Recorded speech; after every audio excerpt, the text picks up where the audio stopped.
Air Force One is reported to be the most secure airplane on the planet. Nothing can get close to it without being detected.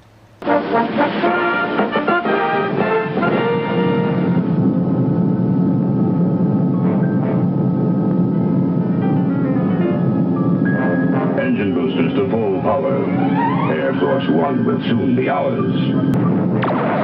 Caught in some sort of force beam. This is Air Force One to Kennedy Tower. Mayday! Mayday! Something's jamming our signals.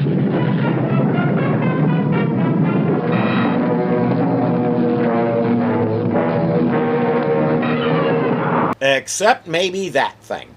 Dr. Doom just kidnapped the president, plane and all. Needless to say, he's not interested in the plane or the other people in it. Whew. Looks like I made it in time. And if I can get some good pictures of the president, I may be able to make a couple of extra bucks. Not to mention prove to my sweet old publisher, JJ, that I can take decent shots of someone other than Spider-Man. Say, any word on when Air Force One is supposed to arrive? Haven't you heard? The president's jet is half an hour overdue. Does Peter own one of those fancy pieces of advanced technology known as a watch? This could be the biggest story of the year. And it could be just the kind of story that needs Spider-Man to see that it has a happy ending. So much for snapping someone besides Spider-Man. First stop, the control tower. I don't understand it. Air Force One has just disappeared. It's off the radar screen. Last position was somewhere over Jersey City. Better contact the White House. Whatever went wrong, the answer must be in Jersey City. The problem with that is, by car, Jersey City can be 2 hours away from JFK Airport, depending on traffic. Spidey doesn't have that much time. He needs a faster mode of transport. Can I help you, Sonny? The name's Wilbur Moses. This is my old-time air museum. Say, hey, that's a mighty fancy new astronaut suit you're wearing. Yeah, say, Pop, any way I can hire a plane and pilot? Ooh, you're in luck, mister. I'll fly you myself. I wonder why that's not as reassuring as Wilbur thinks it is. That's luck? You're darn right. I'm a World War I flying ace. Well, listen, I shot down 23. That's great, but how much? Gonna cost you $20 an hour. $20? All I got is $1.98. That'll get you 10 minutes. Come on. The plane has German markings, which leaves me wondering where he got it. We'll also see, though briefly, that it's a Fokker triplane similar to what the Red Baron flew. And if it'll get into Jersey City quickly, Spider-Man will just go with it. They'll never catch my blimp on radar with my anti-radar shield. Robot K-12, activate surgical computer. Once I've attached this remote mind implant, the president's thoughts will be under my control. Like all good villains who use mind-control doohickeys, he left it visible so Spider-Man will be able to figure out what it is.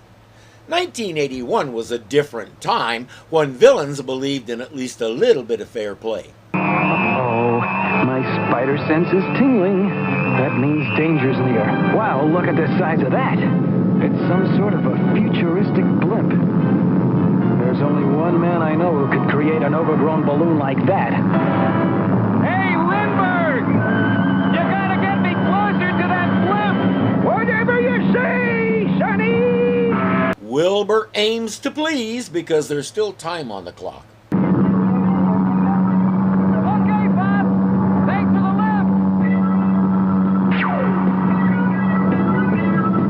Okay, now the 10 minutes are up. Wilbur never told anybody about this. He didn't want people thinking he was some kind of crazy old coot. Spidey finds a way inside the blimp. Nothing around here. I wonder what's behind this door. That'll teach me to open doors without knocking. I was gonna say close it again, but it's a little late for that. A second robot appears and starts throwing him around. Since you both feel like fighting, here, be my guest.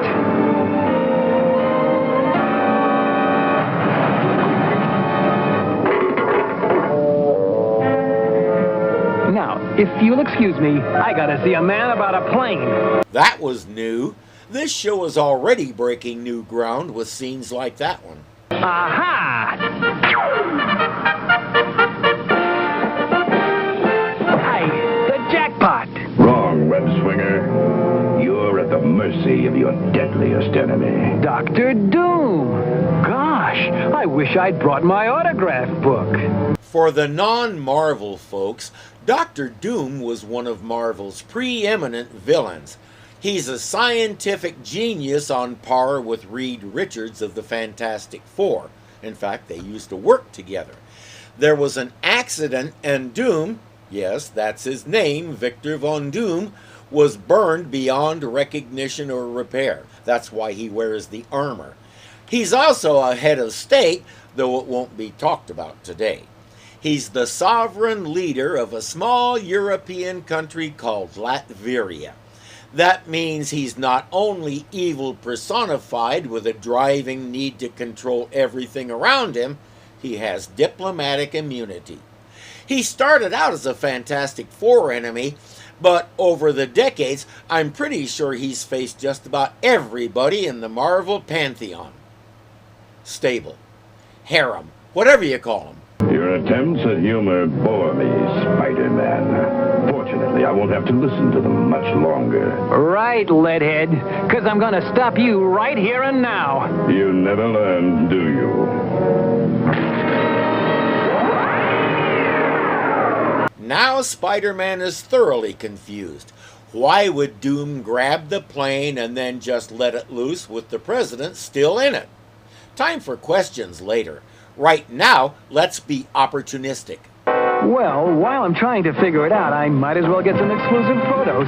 Hey, JJ, let's see Mortimer take those pictures. When Peter changed, he webbed his clothes to a nearby wall. Oh, no. My clothes are gone. And I think I can guess what happened. Well, only one thing I can do. Note to self, next time stick them a little higher on the wall. Sheesh. I wonder how many other superheroes have aunts who wait for them to come home at night. Aunt May was one of the things that helped make Spider-Man unique. You couldn't help but love her in her naive, protective efforts to raise Peter right. She's as much of a star as he is. There. It is done. Now that the representative from South Africa has been mind programmed, all of the world leaders on Earth are under my control, except for the Secretary General of the United Nations. Once I take care of him, I will electronically control all of the minds of the entire UN Assembly. Controlling the UN is how he's taking over the world. I appreciate the UN and what they try to do, and I'm definitely not in favor of abolishing it. But ever since Vietnam, they kind of pulled a lot of their teeth out. I'm not sure how useful they are in controlling things anymore. But he thinks it'll work, so what the hey? Let him try. My plan is foolproof, but just in case, this nuclear-powered flying robot will see to it that Spider-Man never bothers me again. Wow, I guess it's too bad Firestar and Iceman are on vacation. Wait, that was the other one. Peter Parker will worry about it later. He has pictures to deliver to the Bugle. Oh, no. I'll never make it to the Daily Bugle in time for the morning deadline. And with my last $1.98 gone, I can't even afford a bus ride. He needs to ask Aunt May to raise his allowance. Either that or make sure she gives him 75 cents every morning for emergency bus rides. Guess I'll just have to go by Spider-Man Express.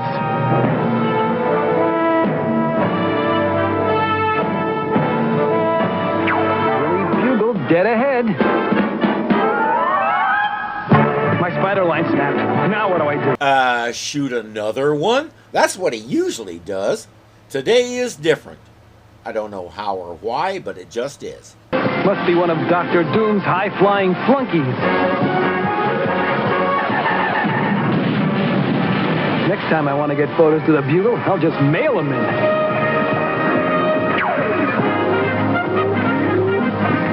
Just my luck.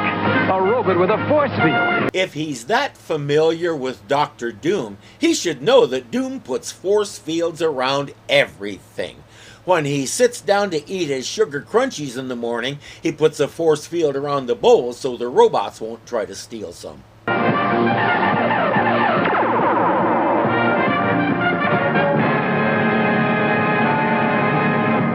Fortunately, as we saw, he fell into a nice, soft commercial. That high-flying bucket of bolts took me by surprise. But my web shooter ought to rattle his rivets. Oh, no. It's jammed. Come on, Webby baby. Do it! Did you forget that you have another one on the other arm? Gotta unstick this thing or they'll need an eraser to get me off the pavement. Did it. The other one is no good. Has to be this one, whether it actually works or not. Batter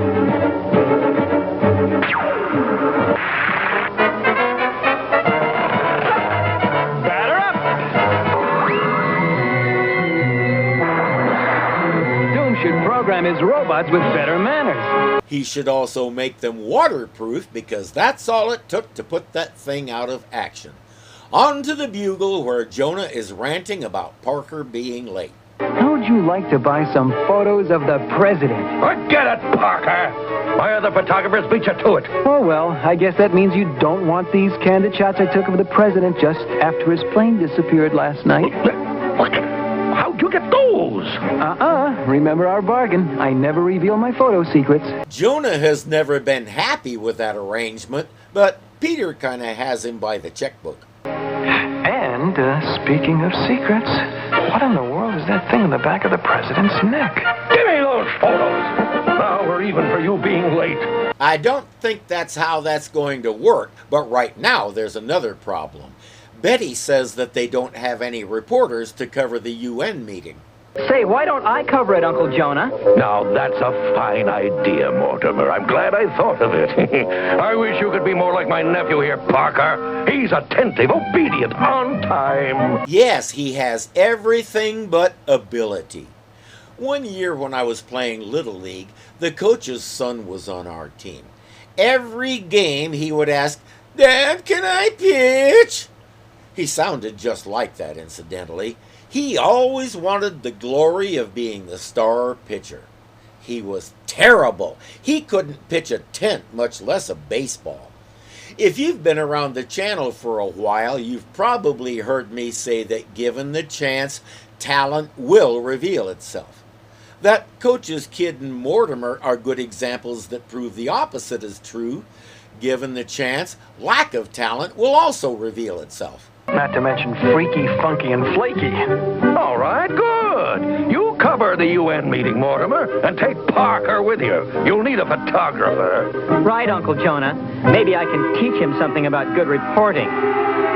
I'm sure he can't wait to study at the master's feet.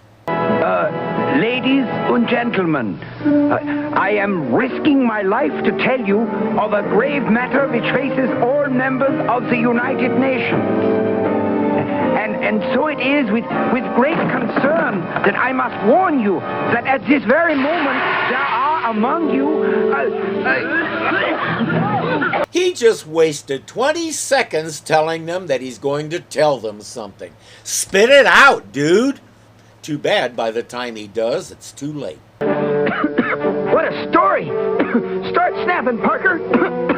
Oh, only my super spider breath has kept me from passing out.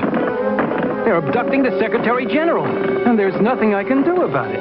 As Peter Parker. That's kind of an extreme way of ditching Mortimer, but he'll take it. Doom's blimp. Well, it figures he's behind all this. But I never thought he'd throw a party without inviting me.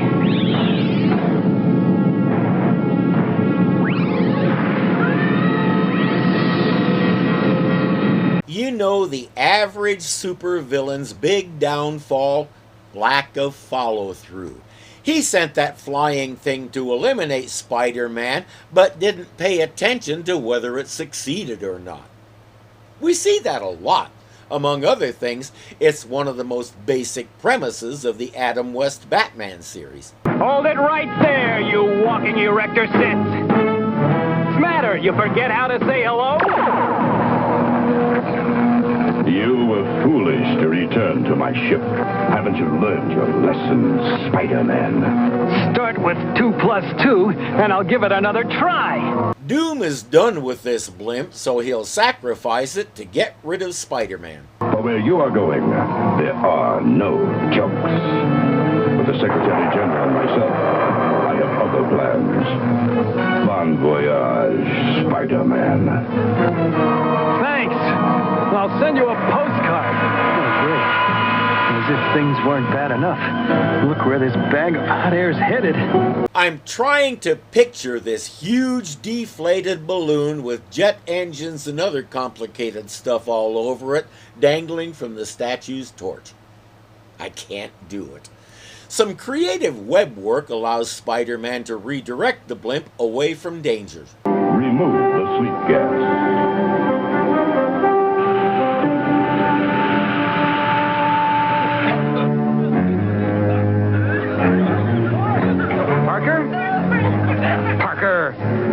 That chicken, he must have split.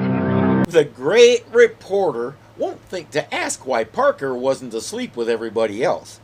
The delegates vote to make Dr. Doom ruler of the world. Now that I am the appointed leader of all 7 of Earth's continents. That's what you think, Pinhead. You forgot about your friendly neighborhood web spinner. You apparently do not understand, Spider-Man. I am now master of the world. Look, I don't care if you're master of Melvin's supermarket. No! No! Stop it! Stop it! Stop it! They're all under Doom's control, and they won't let Spider-Man do anything. Now, here's a question. If he punches Doom's light out, Doom can't mentally control those guys while he's unconscious, right? Seems to me it'd be worth a try, but Spidey won't think of it. Guards, take this miserable traitor away. So, it's playtime again. Okay, guys, it takes 2 to tumble. If Doom didn't know that would happen, he needs to study a lot more before he takes over the world. This is Dr. Doom to Robot Leader G97. Bring the captured army to Mind Control Station 8. I should have figured it out before. Doom wasn't elected legally. He used one of his electronic gizmos to control the minds of the world leaders. That's what I saw on the president's neck in the photo I took of him. That took long enough. With his takeover complete, Doom has moved his control equipment to here. The entire world at my command. The Empire of Doom shall reign on Earth forever. Oh, say it isn't so. I'd sure hate to see that ugly mug of yours in my history book. Spider-Man, you've disturbed me for the last time. Hey! Oh, boy. I just saw enough stars to pack the Academy Awards. And I believe Spider-Man just smashed a bunch of it. Must be the unimportant parts, though. Okay, the fun's over. It's time to put Plan A into effect. And it better work, because there isn't any Plan B. I guess he's gonna turn off the mind control and free the UN delegates. Robot Z4 and 5, destroy Spider-Man. It's too late, Doomsy. Your robots are under my control now. Okay, kiddies, Spidey says, take care of your loudmouth leader. Or not. This is a better idea. Get back, you mechanical misfits. You're mine. I made you. You've won this battle, Spider-Man. But you haven't heard the last of Dr. Doom. Dr. Doom always has an escape plan. Today it involves pretending he's Iron Man. All right, playmates. It's time to remove those mind control gadgets. Up, up, up. So Dr. Doom really was master of the world for about 20 minutes. J. Jonah Jameson is throwing a tantrum. Situation normal. Did you call me, JJ? Parker, you two-bit deserter! I ought to sue you for hightailing it out of the UN and leaving my nephew alone to face Spider-Man and that other maniac. Who said I left? I just hid. I figured Spider-Man would return to the scene and take care of Dr. Doom. But look at these. Get out your checkbook, JJ. These are worth a mint. Maybe he can teach Mortimer how to write the story around them. Peter has other things on his mind. Now that I have some bucks again, how about you and me, Betty? There's a great flick of the Bijou about a strange super guy from another planet who's allergic to green rocks. Sounds great, Petey. It's for you, Parker. Peter, this is your Aunt May. It's getting late, dear. You'd better come home now. You need your sleep. There's school tomorrow. Don't forget. Aunt May doesn't realize that Peter has discovered girls. In the comics, he and Betty did date for a while, but Betty blames Spider-Man for her brother's death, which meant Peter could never reveal his secret to her. Eventually, the presence of Spider-Man broke them up, and she married a man named Ned Leeds. Peter went on to fall in love with Gwen Stacy.